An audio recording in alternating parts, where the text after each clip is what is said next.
오늘 예수님께서는 본문을 통해서 거듭나는 게 뭔가에 대해서 말씀을 하고 계세요. 거듭나는 게 뭔가. 그리고 이 거듭나기 위해서는 이 땅에서 어떤 삶을 살아가야 하는가에 대해서 말씀을 하고 계십니다. 제가 여러분들께 질문 하나 드릴게요. 여러분들은 이 땅에 살아가시면서 어떤 마음을 가지고 살아가세요? 뭔가의 어떤 목표만 보고 나아가고 계신가요? 아니면 그 목표를 향해 나아가는 길 가운데 나를 붙잡아주는 어떤 힘이 있어서 그 가운데 나가고 계신가요? 우리가 종종 TV를 보면 TV 볼 때 부모 말 안 듣고 멋대로 살아가는 사람들을 볼 때 부모가 종종 이런 말을 해요. 우리 미국 부모들은 어떻게 하는지 모르겠는데 한국 부모들은 종종 이럽니다. 특히 엄마들은 야 너는 하늘에서 뚝 떨어졌냐? 부모는 안중에도 없지? 한국 엄마들이 이런 말 자주 해요. 너는 하늘에서 뚝 떨어졌냐? 어디서? 이 무슨 말이에요? 너 내 뱃속에서 나왔어. 내가 고생해서 너 나왔어. 이 말이죠. 이런 말 들어보신 적 있으세요? 없으세요? 저는 있는 것 같기도 하고 그런 것 같아요. 이 세상 그 누구도 엄마 뱃속에서 10개월을 지나지 않고 그저 하늘에서 뚝 떨어진 사람은 없어요. 한국에서 이 주몽 신화 알고 오신 분들, 주몽은 알에서 나왔는걸요, 이런 분 있으시면 끝나고 저랑 좀 대화를 하셔야 돼요. 지금 목양실도 새로 다 꾸몄거든요. 저랑 상담을 좀 받아보셔야 돼. 여러분, 주몽 신화는 사람이 만들어낸 신화예요. 가짜예요. 그저 그 사람을 높이기 위해서 신격화하기 위해서 그렇게 만든 것뿐이지 실제 역사가 아닙니다. 이 땅에 육신을 가지고 태어나는 모든 인류는, 모든 사람은 누구나 반드시 엄마 뱃속을 거쳐서 나와야 돼요. 과정이 있는 거예요. 태어나는 과정이. 마찬가지로 사람이 영적으로 새로 태어난다는 것도 그것에 필요한 과정이 있다라는 것입니다. 오늘 예수님은 이런 과정을 거쳐서 거듭난 사람만이 하나님의 나라를 볼 수 있게 된다라고 알려주고 계세요. 그럼 오늘 본문에 들어가기에 앞서서 오늘 예수님을 찾아와서 이 거듭남의 신비를 배우고 있는 니고데모라고 하는 사람에 대해서 알 필요가 있어요. 니고데모가 누구인가? 1절 보세요. 이 사람은 율법적으로 이스라엘 사람들에게 존경받는 그런 유대 종교 지도자입니다. 정확히 말하면 이스라엘에는 당시에 70명의 산헤드린 공회라는 게 있었어요. 정확히 말하면 이 모든 것의 회장의 의장이 되는 대제사장까지 포함하면 71명의 이 회의 기구가 있었단 말이에요. 근데 여기는 종교 재판 기구예요. 그래서 보통 이 산헤드린 공회원에 끌려가면 거의 살아남기 어려울 정도로 그렇게 무서운 곳이기도 합니다. 그리고 그곳에 회원이 되는 사람들은요, 일단 율법에 정통해야 됐었어요. 왜냐하면은 그 법을 알고 재판을 해야 되니까 정통해야 됐겠죠, 당연히. 그리고 도덕적으로 결점이 없었어야 돼요. 그게 공회원, 유대 종교 지도자, 특별히 이 산헤드린 공회원에 속한 사람이어야 했어요. 그러니까 오늘 이 니고데모라고 하는 사람은 구약 성경을 잘 알고 있는 사람이었어요. 그리고 종교적인 열심을 갖고 있었어요. 그리고 날마다 자기의 삶을 율법에 비춰서 열심히 신앙생활하는 한 사람의 신앙인이었다라는 것을 알 수 있어요. 얼마나 훌륭한 사람이에요. 그래서 당시에 바리새인이라고 하면은 참 존경받는 신앙인이었습니다. 지금 우리식으로 하면 한 교회의 신실한 안수 집사님, 권사님 정도라고 생각해 보면 될 거예요. 이런 종교 지도자가 어느 날 이 30대 초반밖에 되지 않은 예수라는 청년을 찾아온 거예요. 그런데 이 청년을 찾아온 그 시점이 언제였나 우리가 주목해야 되는데 2절 보세요. 언제 찾아왔대요? 2절에 보니까 그가 밤에 예수님을 종교 지도자가 찾아왔다라는 것입니다. 왜 밤에 찾아왔을까요? 우리가 너무 유명한 말씀이기 때문에 잘 알고 있죠? 대개는 사람들의 눈을 피해서 왔다라고 이해를 하고 있습니다. 그는 왜 밤에 이렇게 사람들의 눈을 피해서 예수님을 찾아왔어야만 했을까요? 분명히 뭔가 그럴 만한 이유가 있었으니까 그랬을 거 아니에요. 이것에 대해서 학자들은 전통적으로 크게 두 가지 해석을 하고 있는데, 하나는 예수님이 낮에는 너무 바쁘시잖아요. 사역이 너무 바쁘시고 하나님 나라 선포하셔야 되고 병든 자 고치셔야 되고 늘 소외받는 자들과 함께 계시는 그 사역 가운데 주님이 한 사람만 붙잡고 얘기하기가 참 어려웠을 거예요. 그래서 이 오늘 본문에 앞선 요한복음 1장에 가보면 이 요한과 안드레도 이 예수님의 특별한 12제자 중에 한 사람들이시기죠. 이 사람들이 예수님 처음 찾아왔을 때 뭐라고 여쭙는지 한번 보시자고요. 요한복음 1장 38절에 보면 주님 찾아와서 이래요. 라삐여 어디 계시노이까? 그래. 어디 계시오니까? 이게 참 우리가 개역개정으로 이렇게 번역을 하니까 조금 애매한데 이게 사실 정중하게 예수님께 여쭙는 장면입니다. 라삐여 어디 계시니오이까? 이게 1차적으로는 주님 어디에서 머물고 계십니까? 이런 뜻이 될 수 있겠죠.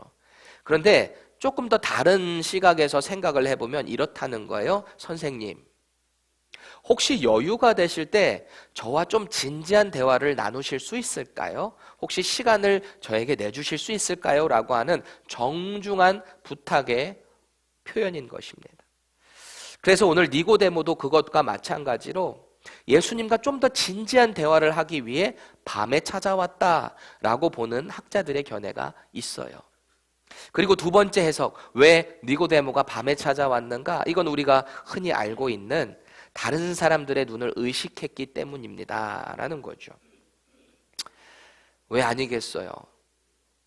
이스라엘의 종교기관의 한 회원으로서, 유대 종교 지도자로서 가뜩이나 지금 종교 지도자들이 이 예수라는 청년이 하는 거에 그냥 촉각이 곤두서 있어요. 하는 말마다 자꾸 하나님을 아버지라고 하기도 하고 분명히 엄청난 기적을 일으키기는 하는데 자꾸 율법에 의해서 자기들의 장로들의 전통에 의하면 자꾸 부딪히는 거예요. 그러니까 니고데모가 주님을 찾아가기에 쉽지 않았겠죠. 부담스러웠을 거예요. 저는 이 두 가지 견해가 다 일리가 있다라고 봐요. 둘 다. 좀 더 시간을 갖고 주님을 만나기 위해서 밤에 왔다. 혹은 사람들의 눈을 피하기 위해 밤에 왔다. 둘 다 일리가 있어요. 그래서 종합해보면 니고데모는 진리에 대해서 분명한 열정을 갖고 있는 사람인 거예요. 동시에 사회적인 체면도 중요하게 생각하는 사람인 것입니다.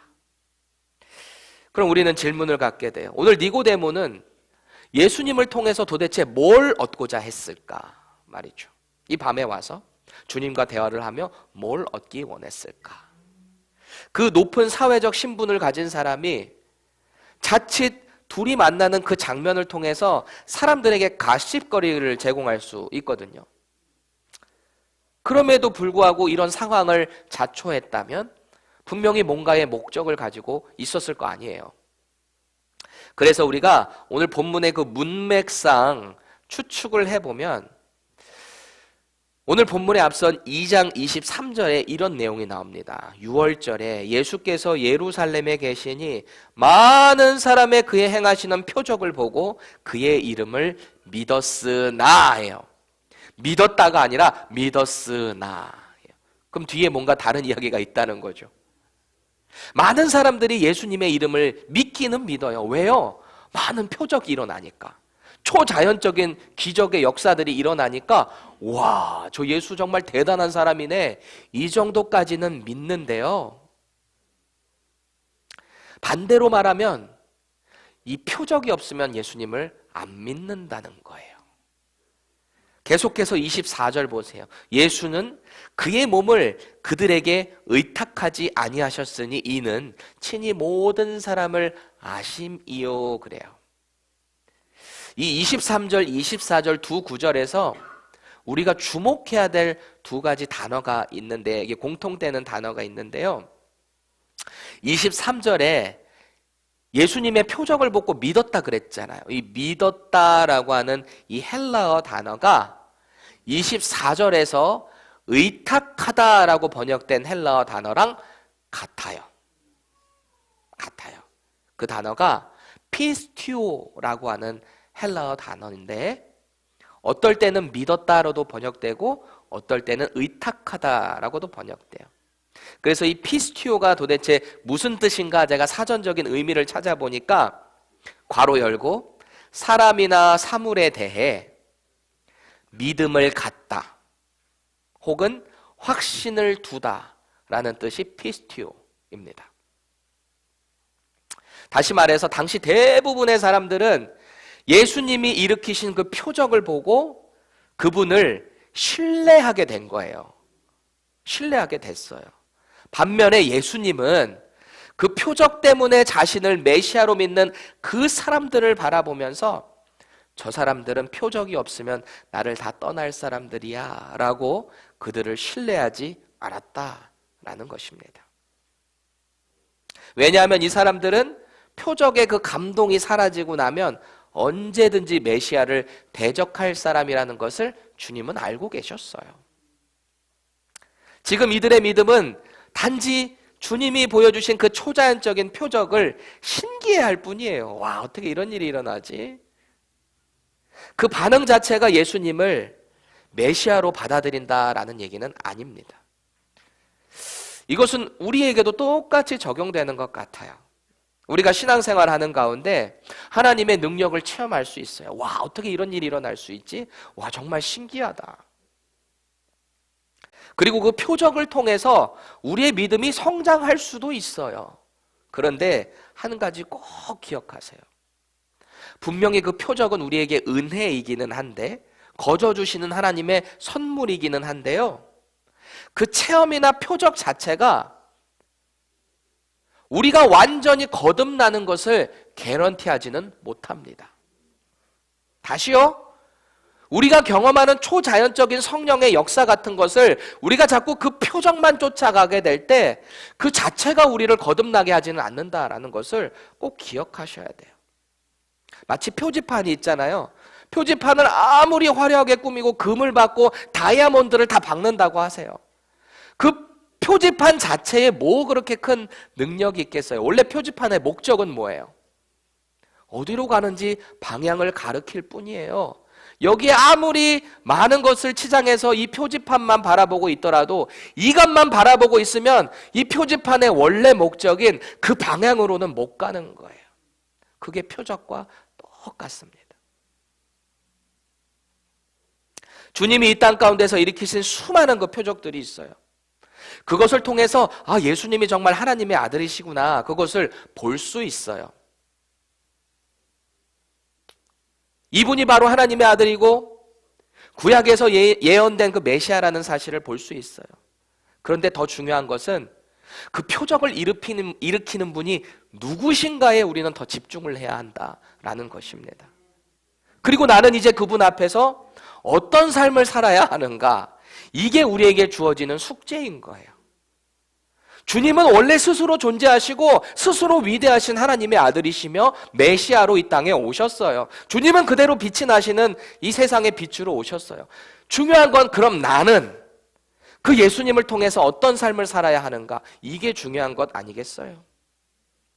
그러니까 오늘 니고데모 역시 앞선 문맥상으로 볼 때 예수님이 보여주신 그 표적들을 바라보시면서, 혹은 예수님이 사역을 처음에 시작하실 때 예루살렘 성전에 가서 거기서 돈 바꾸고 막 비둘기 팔고 상전들 막 다 들어엎고 상 들어엎고 막 채찍으로 때려서 동물 다 내쫓는 그 권세가 도대체 어디서 왔는가, 그것에 대해서 궁금해했던 것 같아요.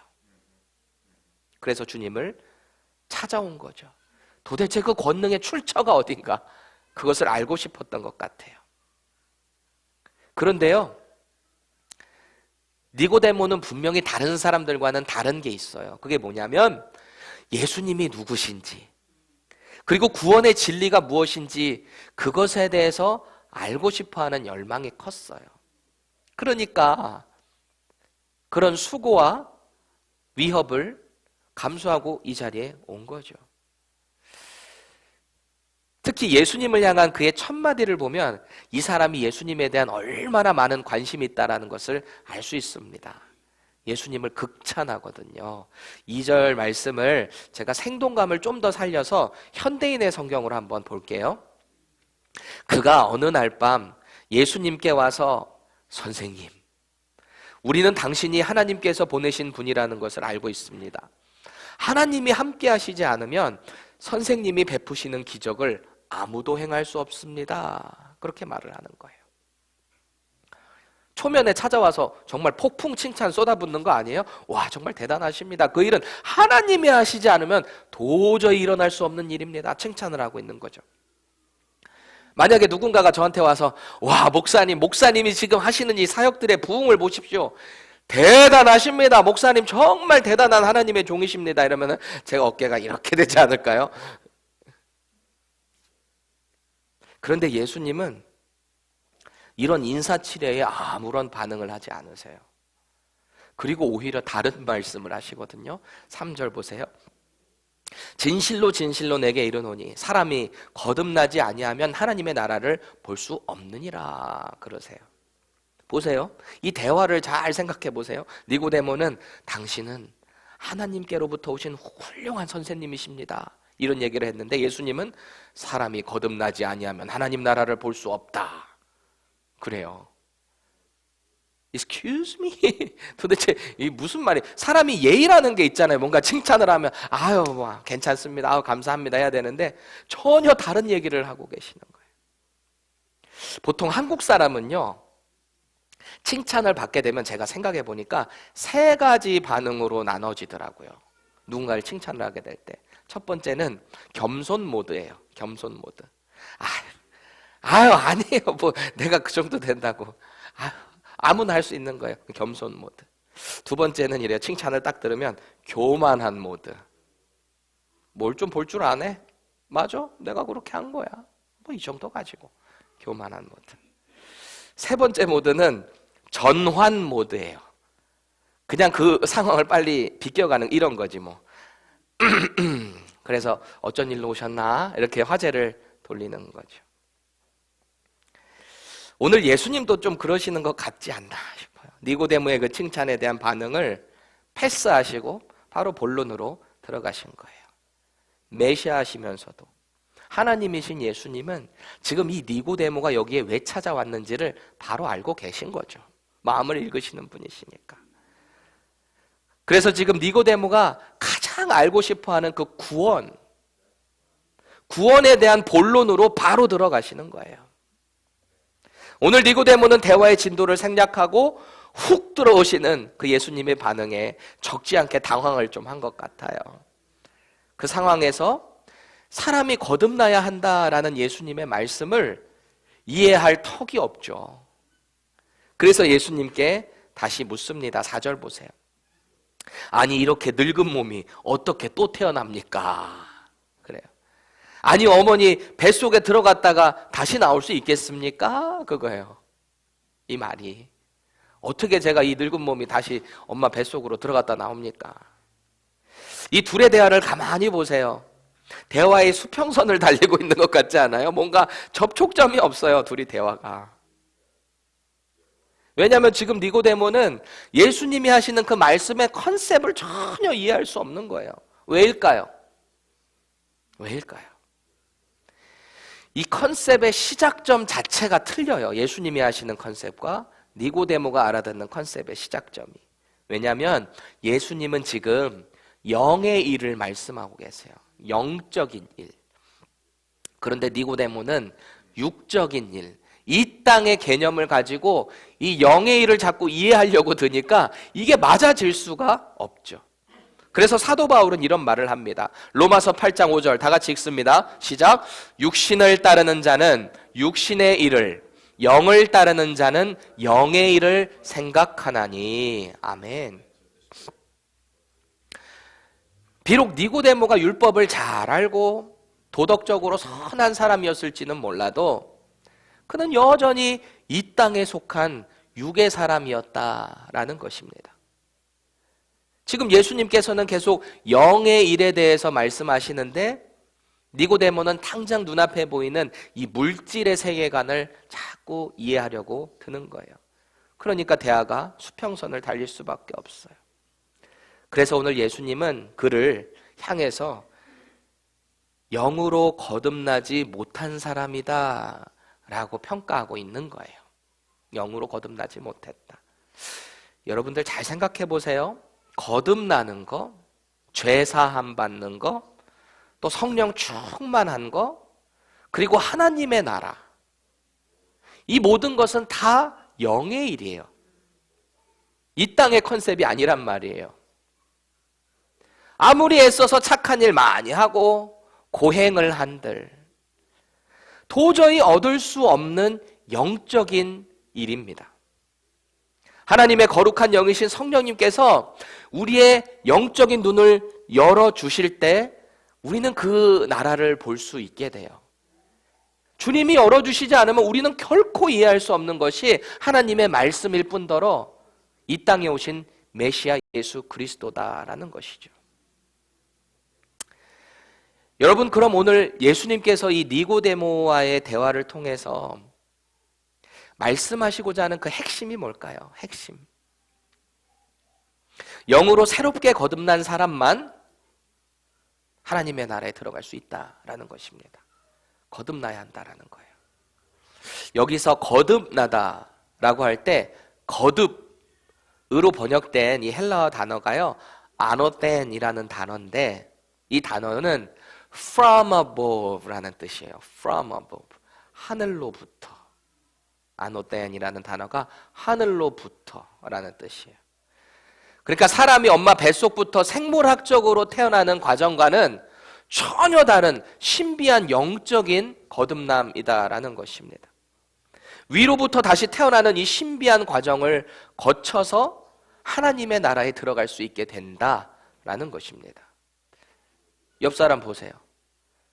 그런 신비한 과정으로 다시 태어난 사람인 거예요. 신비한 과정인 거죠. 이 아침에 좀 더 늦잠 자고 다른 거 할 수 있는 이 시간을 하나님께 드리며 또 피처럼 피값으로 번 그 물질을 주님 앞에 드리며 세상은 도저히 이해할 수 없는 이 신비로운 삶을 살아가는 저와 여러분들, 하늘로부터 난 자다라는 것이에요. 그럼 어떻게 그렇게 거듭날 수 있는가? 5절 보세요.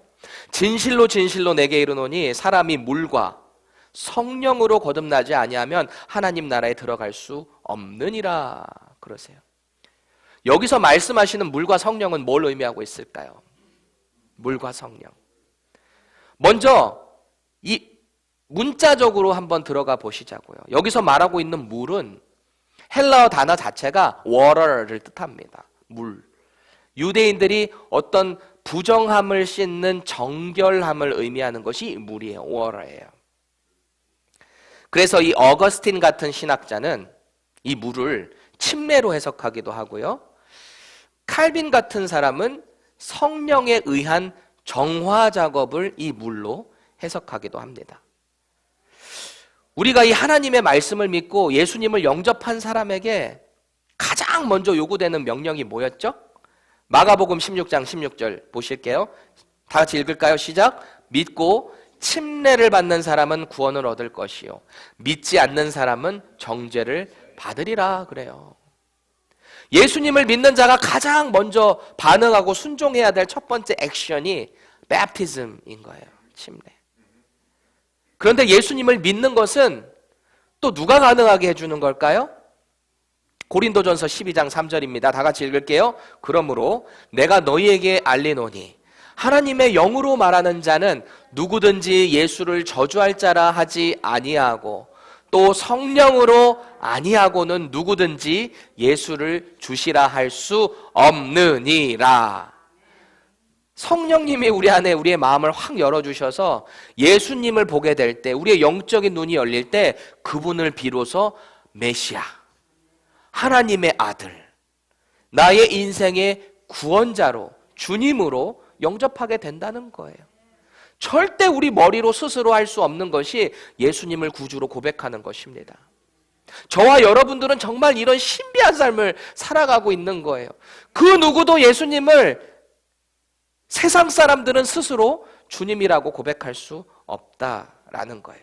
그래서 오늘 예수님은 주님을 만나 침례받는 그 정화, 거룩함을 경험한 사람들, 말씀에 순종해서 그 삶을 살아내는 사람들, 그리고 성령님의 도우심을 통해서 예수를 구주라고 고백하는 그 사람들에게 하나님의 나라에 들어갈 수 있게 되는 특권을 주시겠다라는 것입니다. 그러니까 거듭난다라는 것은 우리 눈에 보이지 않는 영적인 신비한 변화인 거예요. 이 세상의 지혜나 경험으로는 도저히 깨달을 수 없는 영역인 것입니다. 주님이 이렇게까지 막 말씀을 하시는데 이 니고데모 여전히 깨닫지 못해요. 여전히 못 깨달아요. 그리고 이 거듭남에 대해서 의문을 갖고 있었던 것 같아요. 그때 마침 바람이 훅 하고 불었던 것 같아요. 그 바람이 훅 부니까 그 바람에 나무가 타닥타닥 이렇게 흔들렸던 것 같아요. 그래서 오늘 8절 말씀을 제가 좀 생동감을 살려서 세 번역으로 읽어볼게요. 바람은 불고 싶은 대로 분다. 너는 그 소리를 듣지만 어디에서 와서 어디로 가는지는 모른다. 성령으로 태어난 사람은 다 이와 같다 라는 거예요. 오늘 예수님은 말씀과 성령으로 거듭나는 것이 바로 이런 바람이 불어서 어디로 와서 어디로 가는지 모르는 것 같이 신비한 일이다라는 거예요. 그렇죠. 하나님의 말씀이, 씨앗이 우리의 마음밭에 쫙 뿌려지잖아요. 다 뿌려지는데 어떤 사람은 그게 이제 길가밭에, 어떤 사람은 돌짝밭에, 어떤 사람은 가시 덤불 같은 곳에 뿌려져 가지고 열매를 못 맺는데, 어떤 사람에게는 좋은 옥토밭이 되어서, 그 옥토밭도 사실 누가 해주시는 거겠어요? 성령님이 우리의 마음을 옥토밭이 되게 만들어주시고 그 마음에 주님의 말씀이 팍 심겨지게 되니까 예수님을 믿어지는 거 아니겠어요? 우리 스스로 할 수 있는 건 하나도 없어요. 이런 걸 누가 설명하겠어요? 세상은 도저히 이해할 수 없는 거. 전에는 온갖 미움과 시기, 질투, 다툼이 내 마음에 가득 차 있어요. 그래서 누가 좀 잘 되는 거 보면 아우 배 아파, 저거 좀 망해야 되는데 저거 아우 왜 저렇게 잘 되지? 막 이러고, 아우 저거 나한테 진짜 힘들게 하고 저거 이제 어떻게든요 쫄딱 망해라 막 이런 마음을 갖고 있었던 사람이 예수님을 탁 만나고 나니까 아이고 잘 됐네. 제가 누차 말씀드리죠. 슬플 때 같이 슬퍼하는 것보다 더 어려운 게 다른 사람 잘 되는 거 보고 같이 기뻐해 주는 거라고 했죠. 성령의 사람이 그런 거예요.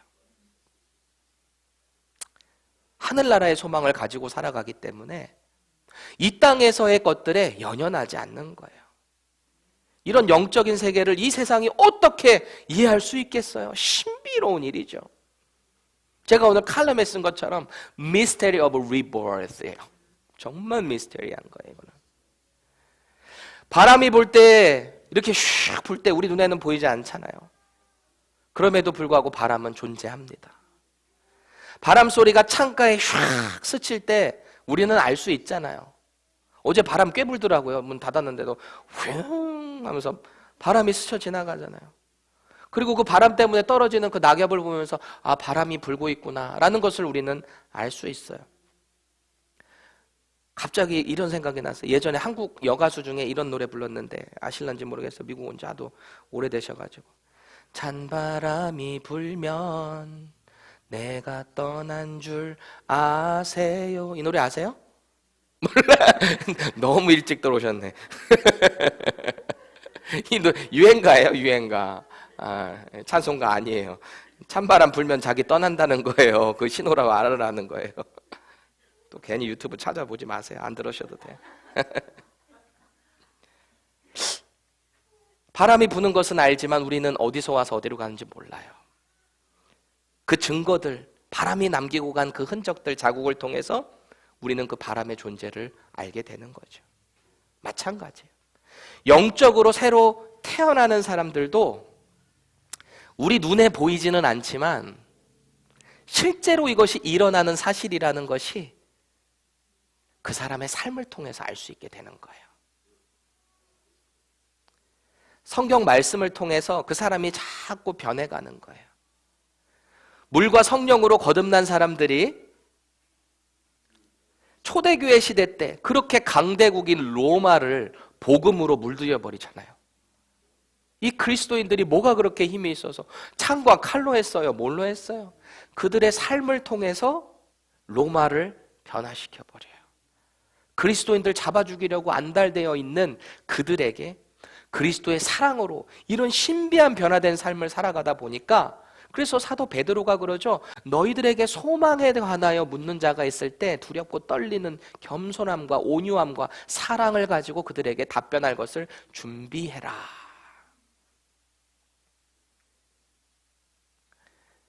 교회의 역사가 이것을 증명하고 있는 거예요. 성령으로 새로 태어나는 사람들은 하나님의 나라를 보는 소망을 갖고 있는 사람들이기 때문에 이 땅의 것에 연연하지 않아요. 제가 이 땅의 것에 연연하지 않는다는 것은 이 땅을 포기하고 저 나라만 바라보며 살라는 게 아니에요. 데살로니가 교회에 꼭 그런 사람들이 있어요. 왜 말씀을 자꾸 극으로 해석하는 사람들 있죠? 주님이 다시 오신다고 하니까 그 파루시아라고 하는 그 하나님의 나라를 기다리면서 자기들끼리 모여서 공동체 생활을 하기 시작한 거예요. 이 땅에서 열심히 살아가면서 추구해야 될 일도 않고 자기들끼리만 모여서. 사도 바울이 뭐라 그래요? 일하기 싫은 자는 먹지도 말라. 그게 거기서 나온 거예요. 그냥 일 안 하는 사람 보면서 일하기 싫은 사람 먹지도 말라. 여기다 아무 데나 쓰라는 게 아니고 영적인 일만 자꾸 쫓아가면 이 땅의 것들을 포기하고 살아가는 사람들에게 경고의 메시지인 거예요. 둘 다 열심히 해야죠. 둘 다. 신앙생활은 언제나 균형이 중요해요. 밸런스. 너무 영적인 곳에만 쫓아가지 마세요. 자꾸 성령 하나님의 그 역사, 초자연적인 것, 막 방언, 통역, 막 신비, 환상 이런 것만 쫓아가면요 신앙생활이 이상해져요. 반드시 말씀과 균형 있는 신앙으로 가야 성경에서 초대교회가 어떤 역사를 일으켰는지, 그 가운데서 말씀이 어떻게 역사되었는지를 자꾸 말씀을 근거로 해서 봐야지 개인적인 경험, 초자연적인 역사만 추구하게 될 때는 신앙이 이상해진다는 것을 꼭 기억해야 돼요. 사람이 거듭나서 새로운 피조물이 되게 되면 숨길 수 없는 게 있어요. 그게 뭐라 그랬어요? 도저히 숨길 수 없는 거. 삶의 변화예요, 변화. 이거는 도저히 숨길 수가 없어요. 예수님 탁 만나고 성령님의 역사하심으로 예수님을 구세주로 경험한 사람, 고백한 사람들은요 삶이 변해요. 거듭나서 새 사람이 되었기 때문에 그 변화는 도저히 세상 가운데 숨겨질 수 없어요. 제가 제일 듣기 좋아하는 말 중에 하나가 처음 보는 장소에 가서 그냥 새로운 사람을 만나서 봤는데 저를 딱 볼 때 이러는 말이 저는 참 듣기 좋더라고요. 혹시 목사님이세요? 이 말이 되게 듣기 좋더라고요. 제가 일부러 처음 가는 자리에서 목소리를 좀 까는 경향이 없지 않아 있거든요. 안녕하세요. 이렇게. 보통 목사님들이 약간 그러기도 해서 그런지는 모르겠는데 참 듣기 좋아요. 목사님 아니세요? 예수님을 구원자요, 주님으로 영접한 사람들의 삶에는 다른 사람들이 볼 때 뭔가 뚜렷한 변화가 있는 거예요. 뭔가 남달라요. 뭔가. 그래서 예수님은 산중에서 제자들에게 하나님 나라의 그 비밀을 설교하시면서 이런 말씀을 하십니다. 거듭난 사람들은 결코 이 땅에서 숨겨질 수 없다. 마태복음 5장 14절 다 같이 읽을게요. 시작. 너희는 세상의 빛이라. 산 위에 있는 동네가 숨겨지지 못할 것이요.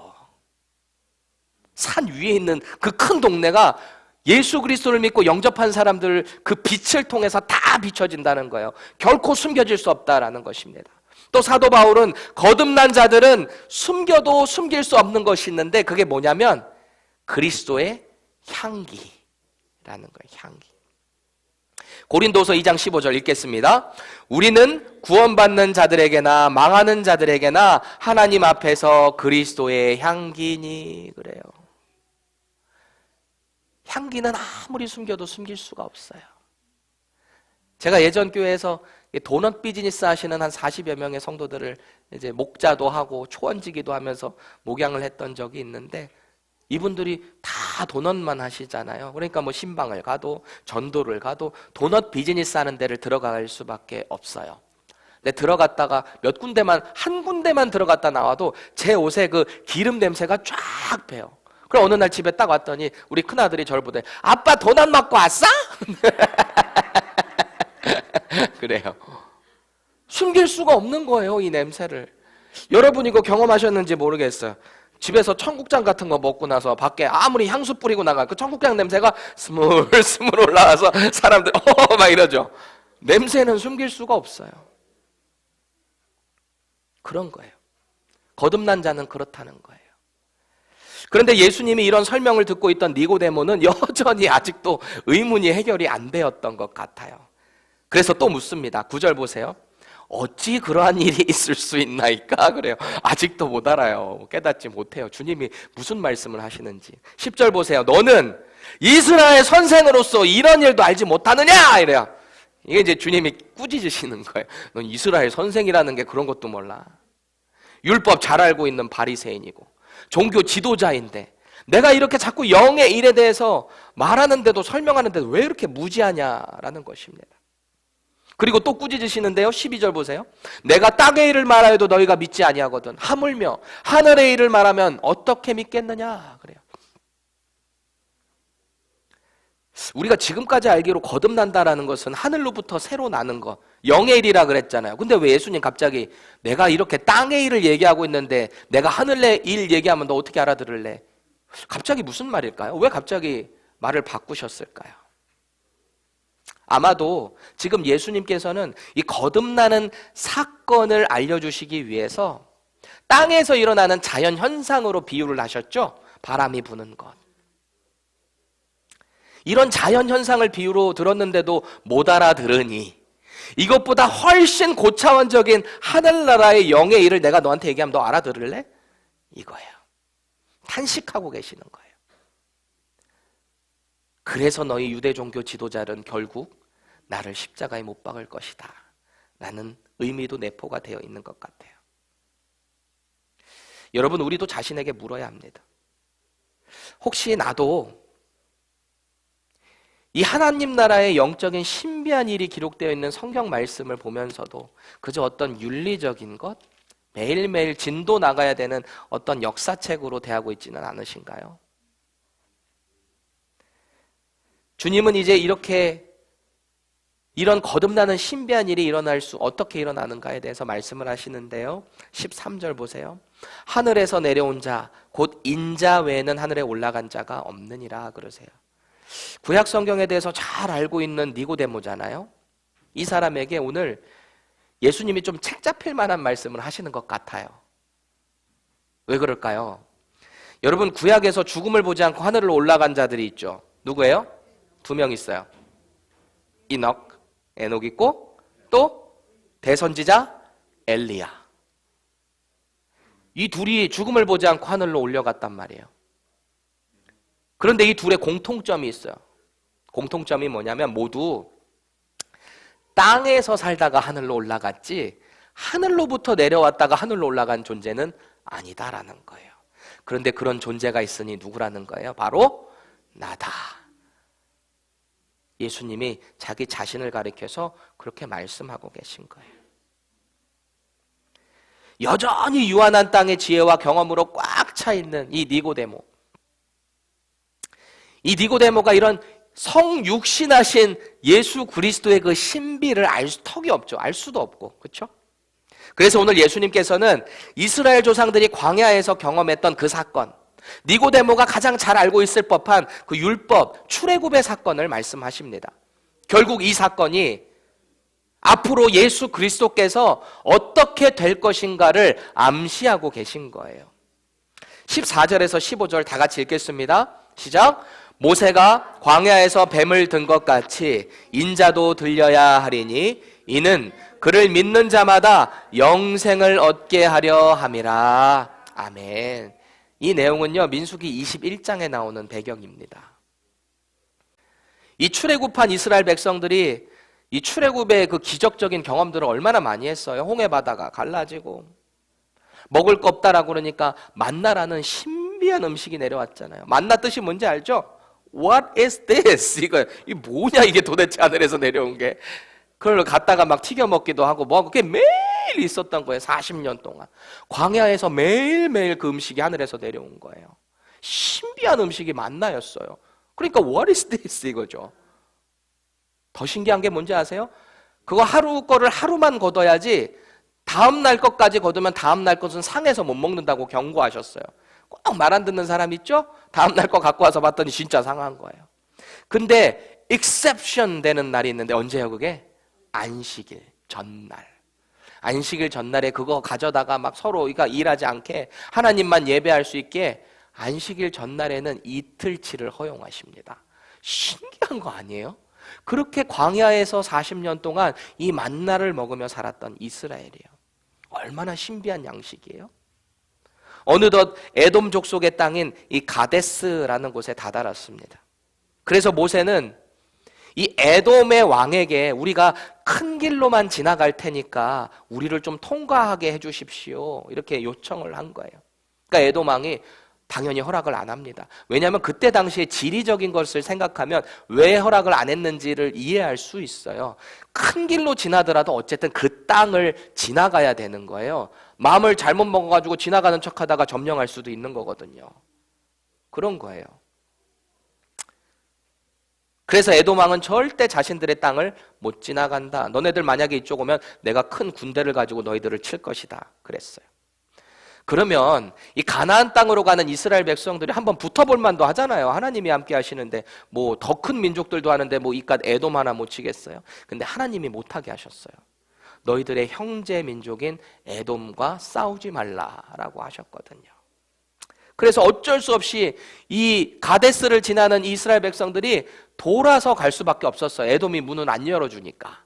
그래서 돌아서 가게 된 장소가 호르산이라는 곳이었습니다. 뭐 호르산 들어보셨어요? 호르산에서 누가 죽죠? 아론, 대제사장 아론이 여기서 죽어요. 그리고 엘르아살도 이곳에서 죽습니다. 죄송해요. 아론이 죽고 그 아들 엘르아살이 대제사장으로 임명받은 곳이 호르산이었어요. 그래서 빨리 가나안으로 향해도 충분히 힘든 시간이에요. 사실은 돌아서 가야 되는데 거기서 또 돌았으니 얼마나 힘들었겠어요. 그러니까 짜증도 났을 것이고 이스라엘 백성들이 또다시 모세를 향해서 막 원망하기 시작한 거예요. 아우 저기 땅 지나가면 훨씬 빠른데 왜 또 돌아서 호르산까지 오게 되고 왜 이런 걸 막 짜증이 막 겹치니까. 민수기 21장 5절 보세요. 백성이 하나님과 모세를 향하여 원망하되 어찌하여 우리를 애굽에서 인도해내어 이 광야에서 죽게 하는가. 이곳에는 먹을 것도 없고 물도 없도다. 우리 마음이 이 하찮은 음식을 싫어하노라. 그래. 이 하찮은 음식이 뭐예요? 만나. 처음에는 그렇게 신기해서 감사하면서 먹었던 그 음식인데 짜증과 불만이 막 폭주하기 시작하니까 돌아가는 그 길이 여정이 너무 고되고 힘들다 보니까 이 하찮은 음식 너무너무 싫어. 사람들이 이러기 시작한 거예요. 그동안 하나님이 함께 하셨던 역사, 보호하심은 뒤로 한 채 지금 이 상황 가운데 불평을 쏟아놓고 있는 거예요. 그것도 하나님이 은혜로 매일 내려주신 그 신비한 음식 만나를 비하하면서 말이죠. 이 하나님은 진노하십니다. 그들에게 불뱀을 보내세요. 불뱀. 이 뱀은요, 말 그대로 fire! 가지고 오는 뱀이 아니에요. 그런 뱀이 아니고 이 광야에 그런 뱀이 있나 봐요. 한번 물리면 몸이 막 불덩이처럼 막 달아오르고 열이 막 고열이 돼서 결국 죽는 아주 맹독을 갖고 있는 뱀입니다. 이 뱀에 물려서 정말 수많은 사람들이 죽어가는 거예요. 그 모세가 또 하나님께 이제 간청을 하죠. 하나님, 하나님 이 백성을 용서해 주세요. 살려주세요. 막 간청을 합니다. 중보기도를 해요. 그래서 하나님께서 살려주는 방법을 주시죠. 그게 뭐였어요? 그 불뱀을 노수로 만들어서 높은 장대 위에 매달아라. 그래서 그 노뱀을 보는 자마다 살게 될 것이다. 그랬어요. 여러분, 장대에 높이 달린 노수로 만든 뱀을 보려면 어떻게 해야 돼요? 우리의 시선을 쳐들어야 되잖아요. 쳐들어야 되지. 제가 욕한 거 아니에요? 쳐들어야지 이렇게 위에 볼 거 아니에요. 근데 생각해 보세요. 내가 지금 당장 뱀에 몰려가지고 몸이 막 불어오르고 막 열이 나고 죽겠는데 내가 지금 이 상황에서 저깟 노빼 본다고 살겠어? 사람들이 막 불평불만이 더 폭주하기 시작한 거예요. 그런데 그 와중에도 그 말씀을 믿고 본 사람은 살게 되는 거예요. 하나님이 분명한 구원의 방법을 주셨는데 자기 생각으로, 아집으로, 경험으로 거부하게 될 때 결국 죽는 거예요. 오늘 예수님은 이 거듭남의 비밀을 깨닫지 못하는 니고데모를 향해서 계속 말씀하세요. 자신이 바로 앞으로 그 장대에 매달릴 노뱀이다 라는 거예요. 결론적으로 거듭난다라는 것은요, 십자가에 달리신 그 예수님을 바라보고 그분이 나의 죄 때문에 죽으셨다라는 것을 믿고 새로 태어날 때 가능해지는 거예요. 새로 태어난다, 거듭난다라는 것은 바로 구원을 말하고 동시에 영생도 같은 말이에요. Eternal life를 예수님을 통해서 얻게 되는 것입니다. 그게 바로 거듭남의 신비예요. 하나님께서는 광야에서 불뱀에 물려 죽어가는 그 이스라엘 보면서 저들과 맞서 싸워라! 가지고 있는 칼을 들어서 대가리를 내리쳐라! 이런 얘기 안 하셨어요. 그저 위에 달린 노뱀을 보라고 말씀하셨어요. 우리의 지식과 우리의 생각과 우리의 컨셉으로는 도저히 이해될 수 없는 그 방법. 그 방법이 하나님의 방법이에요. 그것을 바라보기만 하면 하나님이 일하시겠다라는 것입니다. 그래서 히브리서 기자는 이런 유명한 말을 하죠. 다 같이 큰 소리로 읽어볼게요. 히브리서 12장 2절 시작. 믿음의 주요 또 온전케 하시는 이인 예수를 바라보자. 아멘. 믿음의 주여, 우리를 온전케 하시는, 거듭나게 하시는 예수 그리스도를 바라보자. 그때 우리는 영생을 얻게 되는 거예요. 하나님의 나라를 누리게 되는 거예요. 기독교의 힘은 언제나 변화된 삶으로부터 시작됐다라는 것을 꼭 기억하셔야 돼요. 기독교가 돈을 갖고 권력을 갖기 시작할 때 기독교는 점점 쇠퇴했다라는 것을 우리는 역사를 통해서 보게 됩니다. 예수님 믿고 거듭나면요, 그 전에 그렇게 사랑하던 술과 담배가 끊어져요. 이건 뭐라고 설명할 수가 없어요. 세상에 부귀영화만 줬던 사람인데 삶이 아주 심플해져요. 왜일까요? 이전에는 내가 이 땅에서의 성공만 보고 달려갔다면 이제는 내가 하나님의 나라의 소망을 보고 살아가야 되니까 너무 이 땅 것에 연연하지 않는 거예요. 저 나라를 바라보며 이 땅에서 최선을 다해서 살아가지만 나의 정말 가야 될 본향은 저곳이라는 것을 알기 때문에 삶이 심플해지는 거예요. 심지어 끔찍한 살인을 저지르고도 눈물 하나 흘리지 않던 사람이 교도소에서 예수 그리스도를 영접하는 일이 발생합니다. 물론 인간의 눈으로 볼 때는 그는 죽어 마땅한 죄인이죠. 그런데 하나님께서는 그를 용서하신다는 거예요. 이런 신비가 거듭남으로부터 이루어진다라는 거예요. 예수님을 믿기 전의 모습에서 변화된 우리를 보는 사람들이 이런 질문을 하게 될지 몰라요. 여러분들을 보면서 세상 사람들이 너 어쩌다 이렇게 됐어? 이러는 거예요. 어떻게 이렇게 변했어? 이렇게 묻는 때가 오는 거예요. 이런 질문 좀 들어보시나요? 들으셔야 돼요. 이게 톤이 중요한데 너 어쩌다 이렇게 됐어? 이 톤하고 어쩌다 이렇게 됐어? 이거는 톤이 다른 거예요. 여러분, 우리의 변화된 삶이 언제나 세상 가운데 능력 있게 나타날 수 있기를 축원합니다. 그러기 위해서 한 가지 방법을 날마다 간구해야 됩니다. 언제 그랬냐는 듯이 자꾸 우리 마음속에서 죄가 꿈틀을 거릴 거예요. 내가 예수님 믿고 거듭났다고 하지만 거듭났다고 해서 완전히 예수님처럼 되는 사람은 이 세상에 아무도 없어요. 아무도 없어요. 우리는 자꾸 이 자체가 원래 아이덴티티는 원래 죄인이에요. 죄인의 예수님의 보혈이 그냥 커버된 것뿐이지 여전히 우리의 속성은 죄로 가득 차 있는 죄인이란 말이에요. 그래서 이 죄가 자꾸 우리 가운데 꿈틀거릴 때마다 자꾸 예수님을 바라봐야 하는 거예요. 예수님의 십자가를 바라봐야 되는 거예요. 그리고 그 자리로 자꾸 우리가 나갈 때 우리는 계속해서 거듭나는 신비한 삶을 경험하게 될 것입니다. 여러분, 누린다는 게 뭐예요? 누린다라는 것은 사전적으로 찾아보니까 이래요. 생활 속에서 마음껏 즐기거나 맛보다라는 뜻이 있더라고요. 마음껏 즐기거나 맛보다. 쉽게 말하면 삶을 enjoy 하는 거죠. 구체적으로 삶을 기쁨 가운데 즐기는 것이 바로 이 하나님의 나라를 누린다라는 것입니다. 요한복음 20장에 보면 예수님이 십자가에서 처형당해서 죽으시고 제자들이 뿔뿔이 흩어졌어요. 다 두려움과 공포 가운데 휩싸여 있을 때 절망과 좌절, 두려움에 휩싸여 있었어요. 안식 후 첫날에 제자들이 꽁꽁 문 잠그고 로마 병정들이 언제가 찾아올지 모르니까 숨어서 이렇게 있는데 주님이 어떻게 문도 안 열어줬는데 쑥 하고 들어오셨어요. 부활한 영이 그렇다는 거예요. 저와 여러분들이 부활하게 되잖아요. 몸도 가지고 있고 우리의 몸이 영으로도 된대요. 예수님처럼. 예수님이 첫 부활의 열매라 그러잖아요. 열매는 언제나 그 다음 것도 계속 열린다는 것을 보증하는 거예요. 우리 역시 부활하게 되면 그렇게 되는데 예수님이 쑥 들어와서 보니까 제자들이 깜짝 놀라요. 으아! 귀신이다! 막 이렇게 했을 거 아니에요. 이게 뭐냐? 막 이랬을 거 아니에요. 분명히 문 다 잠궈놨는데. 그러니까 주님이 딱 보시자마자 하시는 말씀이 나다. 평안하라. Peace be with you. 딱 그러잖아요. 그리고 주님은 가까이 보니까 진짜 주님이거든요. 주님을 딱 알아보고 난 제자들의 반응이 어땠는지 아세요? 요한복음 20장 20절 우리 마지막으로 함께 볼 텐데 NIV로 한번 볼게요.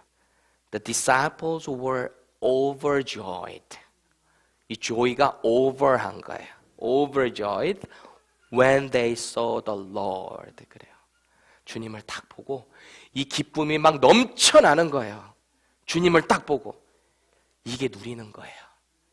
하나님의 나라가 저와 여러분들에게 날마다 overjoyed 될 수 있기를 축원합니다. 주를 보고 기뻐하는데 이 기쁨이 날마다 넘쳐나는 거죠. 저와 여러분들이 그런 복된 인생 살기를 축원합니다.